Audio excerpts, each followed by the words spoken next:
Sa warehouse? Nandito kami ngayon sa Yoshi. Moda? Lugar ka mga moda? Tama ka doon. Ito si Ellen Tulusa from Buena Vista. Helen tayo with X naman. Helen. Ito Kapampangan eh. Kano buri mo? Nani kang gaito. Ito si Lab. Hi, wala lang din. Turusa, wala lang. Ayan. Matagal na rito yan, magpa-5 na, pero ganun pa rin. Sabi nga, bagong tulog, sabi nga ko eh. Eto naman ako. Wala lang. Baka gusto nyo kumain. Yan, tingnan mo. Ang kapagkain nila. Marami niya, tingnan mo. Ayan, kinakain niya sinigang. Pero ang hiwa ng... Huwag mo rin pakita siya yun. Carrot. Carrot. Tingnan mo, hiwa ng... At may carrots nga pala. Naalala ko rin. Sinigang may carrots. At pangkapritada ang hiwa. Ikaw, Chad, new version ng sinigang yan.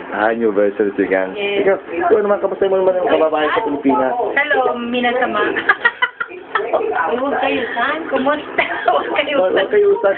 Walang kayusan. Huwag kayo sana. Magpipigil ka. Kumakain ako. Ayun ang manager namin dito. Kumusta na kayo, Charoyo? Okay naman, buhay pa rin kahit pa paano. Ganito, tingnan mo ang style ng bahay. Dito nakatira si Ate Connie. Ito mismo yon, ito mismo. Saan pinagtuwag? Saan ikaw tuwag? Obvious ba? Sabi ko sa amin yan. YouTube yan. Yan. Kita mo. Yan yung nakasimple rito ang pamumuhay. Medyo mahirap, pero okay lang. Okay lang. Kaya magkikita-kita rin tayo sa Pilipinas. At makikita nyo rin sila. Kain kayo. Kahit kayo, nakita mo kung kumain. Kala nyo ba? Sa Pilipinas lang may sinigang. Pati rito meron Ibang ano nga lang. Ibang version na. Kaya, wala lang. Diba?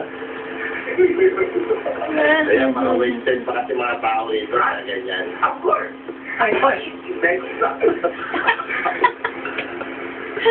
ilang minutes?